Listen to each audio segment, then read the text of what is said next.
Assumptions and Friendships, Raj Kapoor.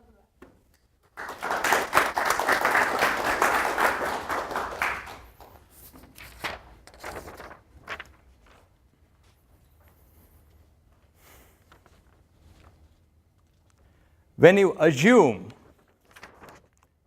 you make an donkey out of you and me, said Oscar Wilde.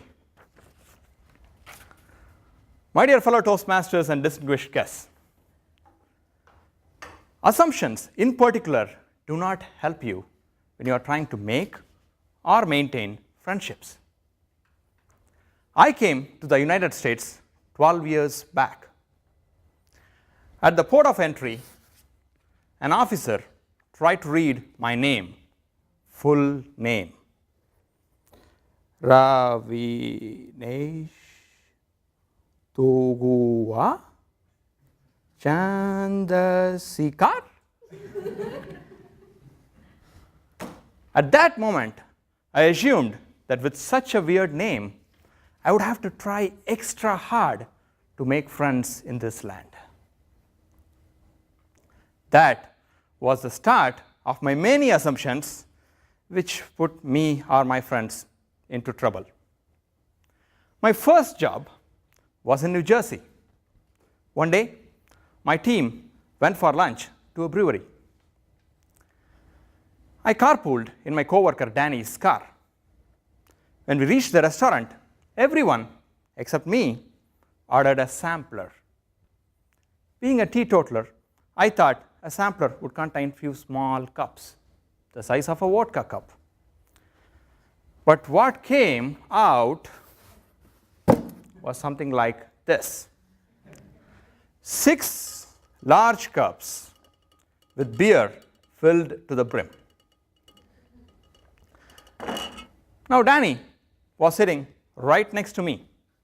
So he said, "Raj, if I drink this beer, you should be able to drive my car, right?" I panicked. "Danny, but your car is a manual car." "Oh yes, it is. Don't worry, Raj. I'll drive it." He went ahead and took a sip from every cup.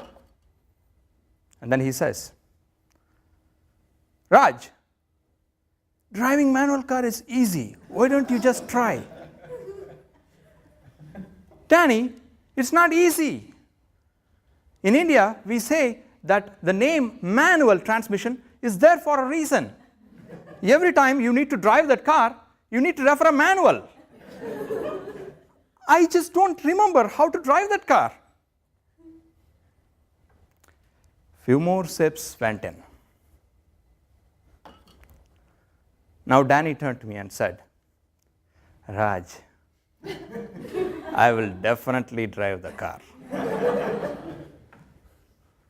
It was quite sure right now that I could drive that manual car better than him in that state. So I said, "Danny, don't worry, I will drive it." "Raj, you said it was difficult." "Really? Did I? I must have been drunk at that moment." "Don't worry, I'll drive. It's called stick shift for a reason. I will just shift the stick and the car will run. It's that easy. I'll drive." In the end, I ended up driving that car. But as I told you, this happened in New Jersey. So I saw several middle fingers on my way back to the office. I made the assumption that because we have to return back to the office after lunch, everyone would drink responsibly. That assumption boomeranged on me. Marshall McLuhan once said, "Most of our assumptions have outlived their uselessness." And he was damn right. 2 years ago, I moved to California and I joined this good company, SynapTalks. I was trying to make a few friends here, and I happened to talk to Joshua. Somehow, the conversation veered towards the roof of the Fagin building. Joshua claimed that the roof cannot be accessed. I immediately went up the stairs, passed the 3rd floor, went to the door of the roof, tried to open it. Voila, it opened. I went down triumphantly to Joshua and said, the roof can be accessed. Why did you join me there? We were on our way to the roof when we met Insung.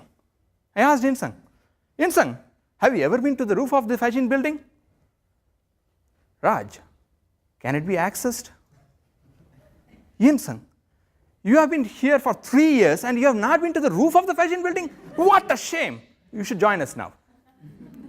We then went to the roof of the fashion building and enjoyed the view. There was one problem though.